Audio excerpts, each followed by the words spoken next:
اینجا مردی کاربازاری شهری باختر است. در یک گوشه آن زنان جمع می شوند و منتظر کار دهنده می مانند. گاه در اینجا تا 100 نفر را می بینید. 4 سال می شوند. همینجا کار میکنم. میروم کجای کار باشم بگم میروم میکنم. رزق روزیمه همینجا میگیرم. خدای شکرانه خدا یک فرزند دارم. 6 تا مردگی یک تا دارم. بچه‌م صنف 5. اینجا کار میام. کار شوه میگیرم نشوه با میروم. چند پیش وزیر مهنت اینجا بود و ملاقاتش با زنان در شبکه‌های اجتماعی هیاهوی برانگیخت. حالا یک سازمان به این بانوان راه‌های تجارت و کسب و کار می‌آموزد.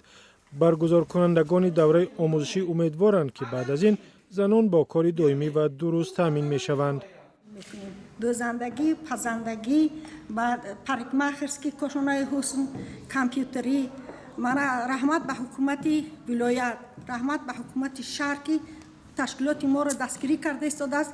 اینا به ما 12 ساتق زمین جدا کرده است. مرکز شهر بینای 3 آشیانه می سازیم. هم آفیسمون در همینجا می شود، هم کارخانه‌مون در همینجا می شود، هم کورس‌های آموزشیمون. دیگر زنها در بازار مردکاری نمی‌چینند. کسی که چه هنری که دارد در همینجا هنراش نشان دادن میگیرند. بعضی از زنان میگویند درس خوب است ولی بهتر می بود اگر در راه اندازی تجارت خصوصی به آنها کمک مالی هم میکردند. همون چیزی که مثال بودجت باشه ما در پلم که باشه ما میکنم خونم در دخوفکم که باشه پلم باشه هم محصولات چه میگیرم در خونه میکنم میبرم یه لبه بازار در میفروشم. ندارم دخوفکه ندارم مثال چیورم ندارم ماشینه زورم نمیرسه. پول باشه که ما یکونجا دکان بگیرم سودا پیش ببرم. ما ای بانک پول گرفتگیم هر ماه پول میسپارم در بانک. ختلان سرحالی ترین ولایت تاجیکستان است و تعداد بیکاران به خصوص در میان زنان آنجا زیاد است.